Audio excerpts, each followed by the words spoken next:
Bismillahirrahmanirrahim. Assalamualaikum kepada teman-teman yang menonton video ini. Tajuk video pada hari ini adalah ilmu batin, yakni pukulan maut. Hawa Jaul, pakar Sayyidina Ali. Apakah sebenarnya amalan ini dan bagaimanakah ia dilakukan? Sila lihat video ini selanjutnya. Ini adalah sebuah amalan yang sukar ya teman-teman. Jadi itu haruslah mencari guru pembimbing yang berpengalaman jika ingin melakukannya. Guru yang berpengalaman tentu boleh memantau perjalanan ilmu yang dia sampaikan pada anak muridnya tadi, terutamanya di sepanjang tempoh pengisian. Kriteria seseorang anak murid tentu menjadi perhatian seseorang guru dalam memilih agar ilmu yang diamalkan nanti tidak disalahgunakan. Berbahaya sekali jika ia terjatuh ke tangan orang-orang yang tidak layak atau tidak menepati ciri-ciri atau keperluan yang dikehendaki. Dalam soal memilih siapa yang layak, ia bergantung pada guru itu sendiri, yakni selaku pemilik ilmu. Tentunya ini berkaitan dengan keyakinan dan kepercayaan si guru pada anak muridnya tadi. Tentu dia akan memilih seseorang yang trustworthy, yakni boleh dipercayai, bergantung pada adabnya, tingkah laku serta budi yang luhur, kecemerlangan, istiqamahnya pada kebaikan, komitmen agamanya, ilmu pengetahuannya, dan sebagainya. Ciri-ciri positif dan penuh kebaikan zahir amalannya, ketulusan hati dan mentalitinya lah yang menjadi nilai. Perkara yang lumrah ya teman-teman, tentu seseorang guru tidak mahu ilmu yang dia sampaikan itu nanti seterusnya disalahgunakan, dipermain-mainkan, dibawa ke jalan yang salah atau lain-lain. Jika diberikan kepada anak murid yang salah, ilmu itu sendiri nantinya akan tercemar, dipandang serong, dan nama si guru juga akan menjadi hina. Itulah lumrah. Jadi itu si guru haruslah teliti sebelum pengisian ilmu. Hawa jauh pakar Sayyidina Ali merupakan amalan yang sukar dikuasai. Jadi itu sebelum melakukan pengisian terhadap keilmuan seperti itu haruslah dimulai dengan persediaan awal pada diri sendiri. Ini tidak lain adalah untuk melengkapkan diri sendiri agar apa jua amalan yang sukar mudah menjadi.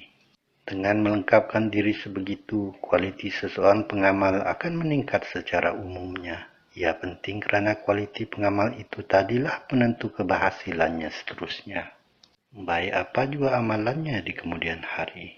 Berikut saya senaraikan keperluan-keperluan yang harus ada pada seseorang pengamal sebelum penerimaan, yakni pengijazahan sesuatu amalan yang sukar, seterusnya proses pengisian dilakukan.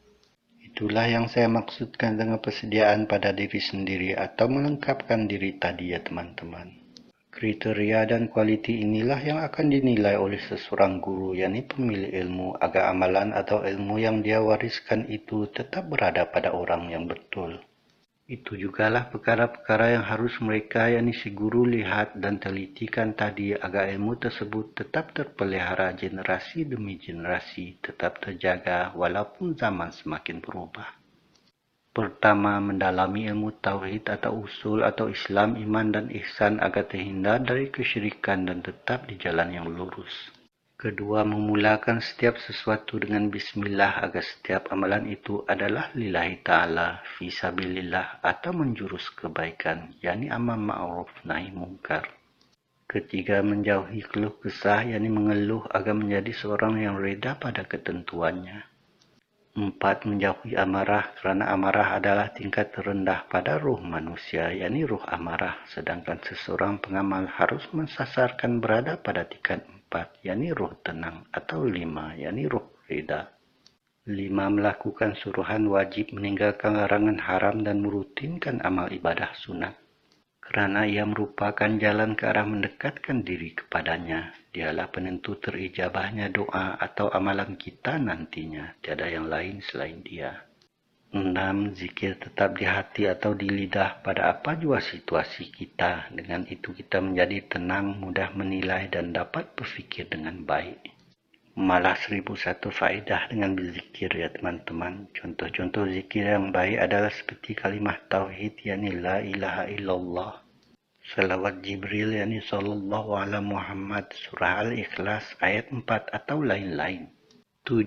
Penyucian hati pada pengamal akan terjadi kerana istiqamah zikir dan kebiasaan yang dilakukan melalui cara-cara di atas tadi. Hati menjadi bersih suci secara beransur-ansur. Ia, yakni hati, adalah panca indera yang keenam. 8. Penyucian hati yang berlanjutan akan memungkinkan terjadinya mukasyafah, yakni halangan tersingkap. Seterusnya terjadi musyahadah, yakni penyaksian tentang rahasia-rahasia alam. Ini terjadi susulan pengamal telah menjadi peka, yakni muhadarah, kerana mata hati telah terbuka. Ia juga dipanggil mata batin. 9. Pengamal yang menjadi peka tadi akan dapat merasakan kehadiran tenaga roh pada dirinya. Ia adalah tenaga ketiga dalaman diri pengamal sendiri, menyusul zahir dan nafas. Dari itu dapat dimajukan, yakni tenaga roh tadi. 10. Kepekaan pada pengamal tadi menjadikannya mengetahui setakat mana tingkat roh pada dirinya. Jadi itu dia sedar bahwa ia boleh ditingkatkan. Jalannya tidak lain adalah dengan mendekatkan diri kepada penciptanya, yakni Allah. 11. Dengan mengetahui setakat mana tingkat rohnya itu, pengamal dapat membuat pilihan. Terletak di tangannya sendiri sama ada kekal begitu atau meningkatkannya. Jika jalan pilihan adalah meningkatkannya, bermakna dia harus lebih lagi mendekatkan diri kepada penciptanya, yakni Allah. Arah tujuan adalah pada tingkat 4, yakni roh tenang sekurang-kurangnya, atau tingkat 5, yakni roh reda sebaik-baiknya, malah lebih baik lagi jika lebih daripada itu. 12. Roh menjadi 7 tingkat nafsu nafsi apabila ditiupkan ke dalam jasad manusia. 7 tingkat nafsu nafsi adalah seperti berikut. Pertama, nafsu amarah, yakni roh amarah. Kedua, nafsu lawamah, yakni roh sedar. Ketiga, nafsu mulhamah, yakni roh lemah. Keempat, nafsu mutmainah, yakni roh tenang. Kelima, nafsu radiyah, yakni roh menerima atau reda. Keenam, nafsu mardiyah, yakni roh diredai atau radhi Allah. Ketujuh, nafsu kamilah, yakni roh sempurna. Begitulah ringkasan tentang keperluan-keperluan yang harus dicapai oleh pengamal agar amalan atau ilmu-ilmu yang sukar mudah menjadi. Itu jugalah yang saya maksudkan dengan persediaan pada diri sendiri atau melengkapkan diri itu tadi ya teman-teman. Yang harus ada pada seseorang pengamal sebelum penerimaan, yakni penjazahan sesuatu amalan yang sukar, seterusnya proses pengisian dilakukan nanti. Dan kualiti serta kriteria begitulah yang harus dinilai dan diteliti oleh seseorang pemilik ilmu, yakni guru, sebelum mewariskannya kepada murid yang baru. Dengan itu, ilmu atau amalan tadi akan tetap berada di tangan orang yang benar, yakni sesuai dan layak. Walaupun begitu, pertolongan Allah, yakni Ma'unah atau Nasrullah, boleh datang dalam pelbagai keadaan pada bila-bila masa sahaja. Terpula Allah menentukan segala-galanya. Maknanya cuma Allah sebagai penentu doa atau permohonan seseorang hambanya, bila dan di mana dia mengijabahkannya. Walaupun pengamal itu mungkin tidak mampu mencapai keperluan-keperluan tadi, ia boleh terjadi dengan izin Allah ya teman-teman. Apalagi jika pengamalnya seorang yang yakin sepenuh hati pada amalannya itu. Pokok pangkalnya adalah dengan izin Allah. Saya teruskan saja dengan cara pengisian amalan ini, yakni hawa jaul pakar Sayyidina Ali. Cara pengisian ilmu, yakni hawa jaul pakar Sayyidina Ali. Pengisian amalan ini dilakukan selama 40 hari atau malam berturut-turut. Caranya adalah begini. Pertama, lakukanlah sembahyang tahajud 2 rakaat, yakni semasa qiyamul lail. Dan setelah itu lakukan sembahyang hajat 2 rakaat dan berdoa agar amalan itu menjadi makbul. Kedua, hadiahkan surah Al-Fatihah kepada nama-nama berikut, yakni dilakukan pada permulaannya sahaja. 1. Nabi Muhammad SAW 1 kali.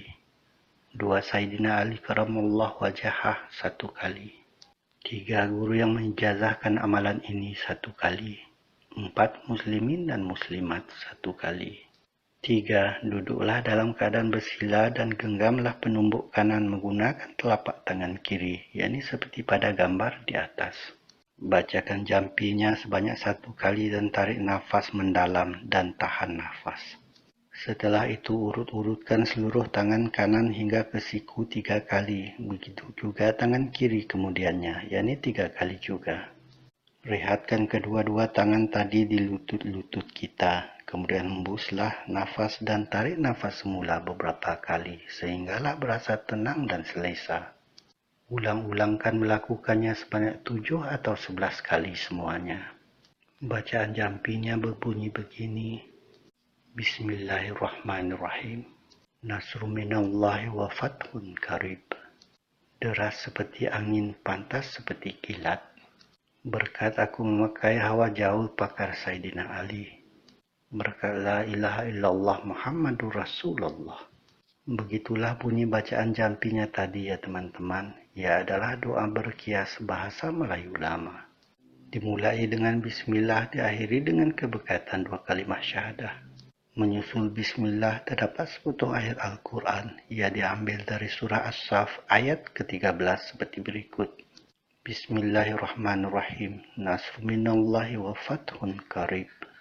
Maknanya, ia pertolongan daripada Allah dan kemenangan yang cepat, yakni dekat masa berlakunya. Surah As-Saff ayat 13. 4. Digalakkan untuk melakukannya, yakni pengisian tadi setelah setiap sembahyang fardu yang 5 ya teman-teman. Lakukan berulang-ulang sebanyak 3 kali. Ya tentu menjadi mudah jika sembahyang, yakni solat fardu tadi dilakukan bersendirian di dalam bilik.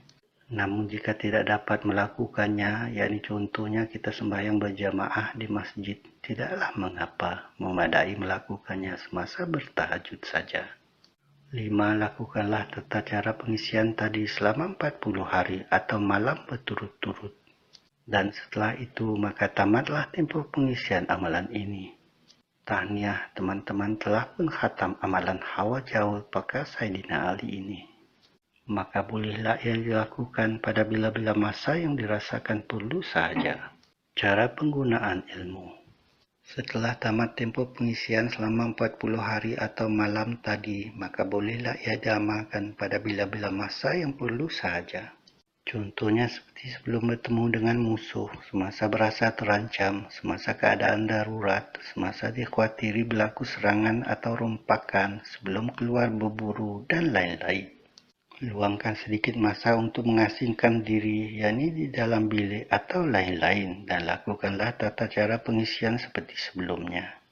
Lakukan berulang sebanyak 3 kali. Tentu menjadi lebih baik jika ia dilakukan selepas bersembahyang, yakni sama ada sembahyang fardu atau sembahyang hajat ya teman-teman.